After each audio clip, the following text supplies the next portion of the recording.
On commence le sous-chapitre 9 du chapitre 3 du Chazon Ish. Uma nimletsu, combien sont conseillés?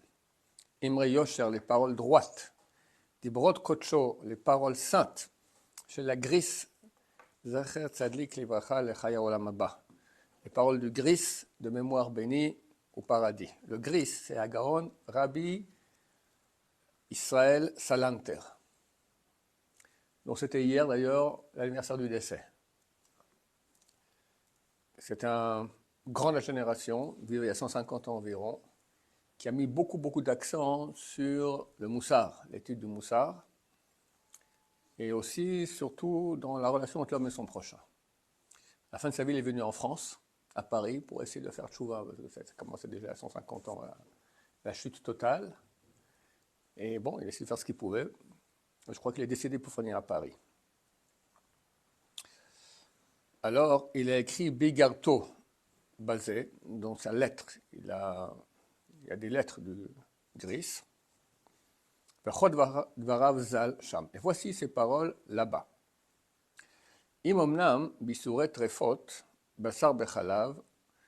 Si cependant, en ce qui concerne les interdictions de taref, de la viande taref, la viande non cachère, basar bechalav, les mélanges de viande et de lait, shalto alav et hergelav, l'habitude de la personne ont une maîtrise sur lui. Umigarme est tout seul, unirta alehem, il a une résistance de ne pas transgresser ses interdits. Vanitzro mingaber alav, et son mauvais penchant ne se renforce pas contre lui. Il y en a qui ont dû essayer à manger du taref, à manger de la viande avec du lait, mais bon, il n'y en a pas beaucoup, et même ceux qui ont, ils arrivent plus ou moins normalement à un juif pratiquant, ils arrivent à se retenir de manger ça.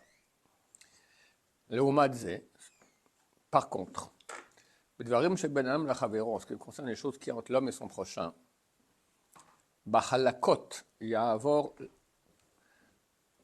Halakot, ça veut dire lisse, de façon facile, lisse, sans aucun obstacle, il va transgresser. Vilibo loefached, et son cœur n'aura pas peur. Vaf, kshechavero tov oladin, et même quand son prochain va lui intenter un procès en tribunal rabbinique, je rappelle qu'il est absolument interdit d'intenter un procès à un juif dans un tribunal non rabbinique, que ce soit un tribunal israélien ou français ou camerounais, d'accord, c'est complètement interdit. On n'a pas le droit de se faire juger par une autre loi que la loi juive. Celui qui fait cela, il est indigne de Moser, de délateur. Très grave, très grave. S'il y a besoin, alors on prend autorisation du Beddin, du tribunal rabbinique, et des fois, il donne, souvent même, il donne l'autorisation de se faire juger un tribunal laïque. Donc lui, il a été, on a tenté un procès au tribunal juif. Yarbol tarbulot les tramek, il va faire toutes sortes de combines pour se faufiler, ou les chamet mimeno, et éviter de se faire juger. Halo lotigzol chamur milav de trefa, l'interdiction de ne pas voler est plus grave que celle de manger de la viande taref. Shaf Yom Kippour, et on me rappelle que Yom Kippour n'explie pas quelqu'un qui a mangé taref. À Yom Kippour, il dit à Dieu, Dieu, j'ai péché, j'ai mangé taref, je regrette, je ferai attention de manger kasher dorénavant. C'est expié. Il a volé 10 centimes d'euros à quelqu'un. 10 centimes d'euros. Il peut pleurer, jeûner, se faire toutes sortes de choses pour expier cela. Ce n'est pas pardonné, il faut rendre l'argent.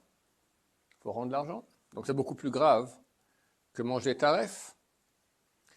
Et on voit que taref, la histoire, il ne mangera jamais. Tiens, mange en dessous de jambon.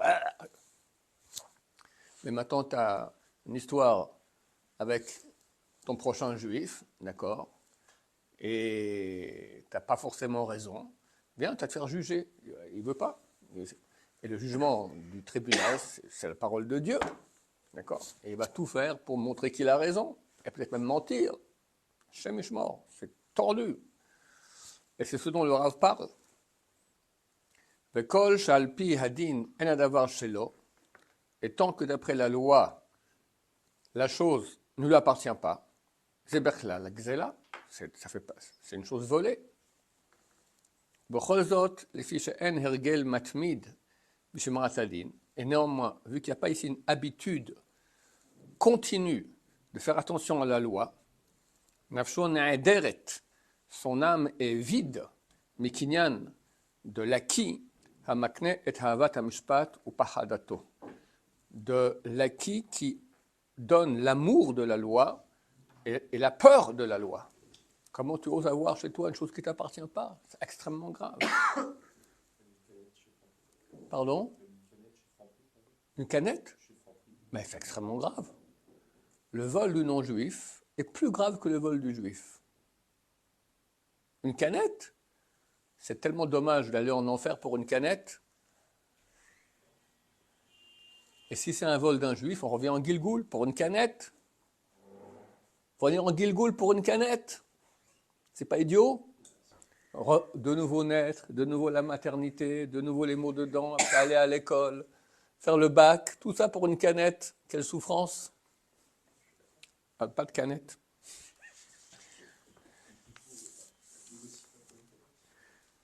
Udvarav Zal et ses paroles de mémoire bénie, Daf bnei Adam asher gmul maasehem atovim, même des gens que le mérite de leurs bonnes actions, mechuyavim lechabdam b'shem yerim, on est obligé de les appeler des gens qui ont la crainte de Dieu. Donc il parle de religieux qui ont la crainte de Dieu, pas de gens non religieux ou moyens ou religieux cool, religieux qu'on appelle yereim, quelqu'un qu'on appelle il y a la crainte de Dieu, sur qui on ose dire une chose pareille. Nirshalim hem, ils tombent.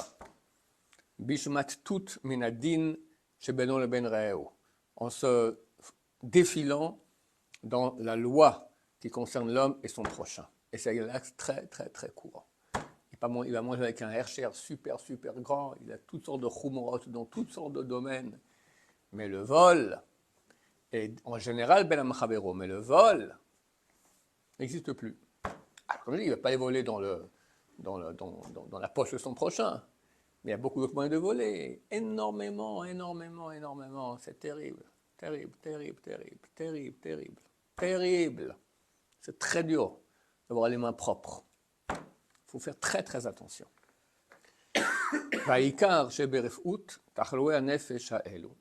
L'essentiel des médicaments, des maladies de l'âme, de ces maladies de l'âme,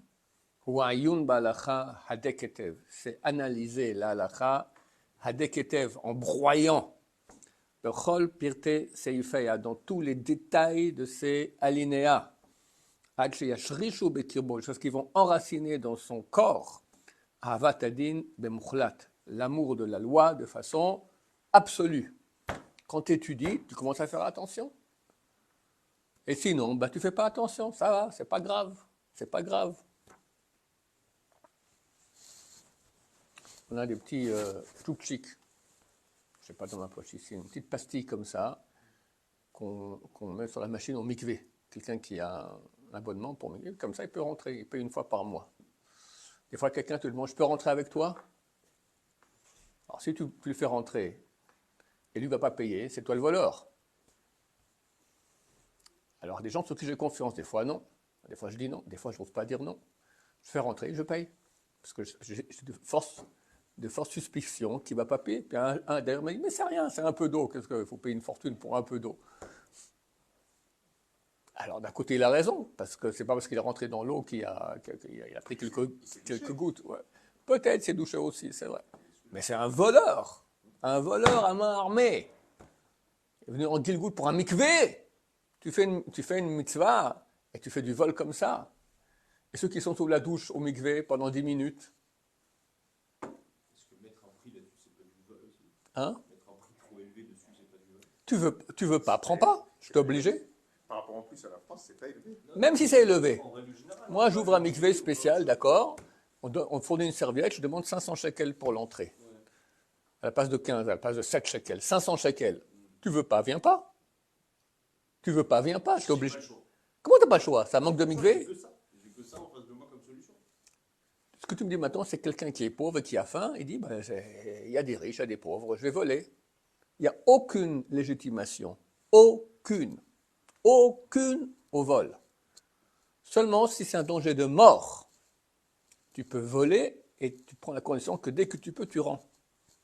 Pour te sauver de la mort, mais pas de la pauvreté, mais pas d'un migvé.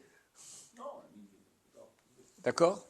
C'est terrible, le vol, c'est terrible. On revient en Gilgoul. Quelqu'un, il a fait les pires péchés de la Torah. Il fait tchouva, c'est réparé. Pour 10 centimes d'euros, il revient en Gilgoul. C'est terrible. En réincarnation. Oui, il faut rendre. Pour réparer, il faut rendre. Ou que le type t'excuse. Faut appeler la RATP, faut appeler l'école juive dans laquelle tu étais. T'as jamais pris une craie comme ça, t'as jeté sur ton copain? Revenir en Gilgoul pour une craie? C'est pas malheureux? Mais je l'ai laissé, je l'ai pas prise là. Mais elle était dans la boîte des craies, tu l'as jetée, elle était par terre. Après le nettoyeur est venu, il l'a mis à la poubelle. Shemishmor. Non, on ne se rend pas compte, c'est terrible. C'est terrible. Il faut faire très attention à ça. Si Dieu voit qu'on fait très très attention, il fait en sorte que la personne volée nous excusera ou nos enfants rembourseront ses enfants. C'est un moyen qui existe aussi. Mais il faut que dès qu'on comprenne, on devient un peu plus adulte, on fait attention, super attention. Baruch Adonai, l'olam, amen, va amen.